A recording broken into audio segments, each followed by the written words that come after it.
Hi friends, అందరికీ నమస్కారం. ఇప్పుడే అందిన వార్త. బ్రిడ్జ్ కూలిపోయింది. విషాదం. అసలేం జరిగిందన్న పూర్తి విషయాలు తెలుసుకునే ముందు వీడియోని పూర్తిగా చూడండి. అప్పుడే మీకు పూర్తిగా అర్థమవుతుంది. అదే విధంగా చాలామంది సబ్స్క్రైబ్ చేసుకోకుండా వీడియోని చూస్తున్నారు. దయచేసి సబ్స్క్రైబ్ చేసుకోండి. సబ్స్క్రైబ్ చేసుకోవడం వల్ల నేను చేసే ప్రతి వీడియో అప్డేట్ మీకు ముందుగానే నోటిఫికేషన్ రూపంలో వస్తుంది. అదే విధంగా లైక్ చేయడం మర్చిపోతున్నారు. దయచేసి లైక్ చేయండి.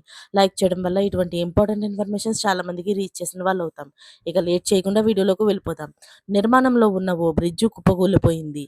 ఇద్దరు అక్కడికక్కడే మరణించారు. ఐదుగురికి తీవ్ర గాయాలయ్యాయి. శిథిలాల కింద చిక్కుకున్న మరో ముగ్గురి కోసం సహాయక చర్యలు కొనసాగుతున్నాయి. మృతుల సంఖ్య మరింత పెరగొచ్చని అధికారులు అంటున్నారు. సౌత్ కొరియా నగరం చెయోనాన్ ఎక్స్‌ప్రెస్‌వే నిర్మాణ పనులు జరుగుతున్నాయి. మంగళవారం ఉదయం 10 గంటలకు ప్రాంతంలోని క్రేన్ సాయంతో బ్రిడ్జికి సపోర్ట్‌గా ఉండే ఇనుప రాడ్లను కార్మికులు తరలిస్తున్నారు. ఆ టైంలో అప్పటికే అమర్చిన 5 ఇనుప నిర్మాణాలు ఒక్కసారిగా ఒరిగిపోవడంతో బ్రిడ్జ్ కుప్పకూలిపోయింది. అందులో అప్పటికే 5గురు కార్మికులు పనిచేస్తూ ఉన్నారు. అందులో ఇద్దరు అక్కడికక్కడే మరణించారు. మరొక ముగ్గురికి తీవ్ర గాయాలయ్యాయి. అయితే వాళ్ళని రక్షించడానికైతే సహాయక చర్యలు ప్రారంభించారు. మరిన్ని లేటెస్ట్ అప్డేట్స్ కోసం ఛానల్‌ని సబ్స్క్రైబ్ చేసుకోండి. Thanks for watching friends.